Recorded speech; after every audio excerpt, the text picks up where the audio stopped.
আসসালামু আলাইকুম।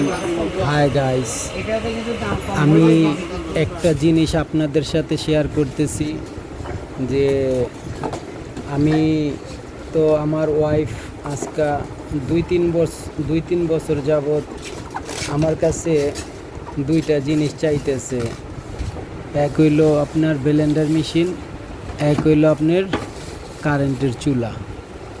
আপনার এই দুইটা জিনিস আমি আজকে 3-4 বছর যাবৎ আমার কাছে চাইতেছি, কিন্তু আমি আর্থিক অবস্থার জন্য, টাকা পয়সার জন্য, এই জন্য আমি ওরে দিতে পারি নাই। ওই এক একজনে আনে, ওই আমাকে বলে যে ওরা আনে, তুমি আমার এই দুইটা জিনিস আইনা দাও, আমি আর তোমার কাছে কিচ্ছু চাই না।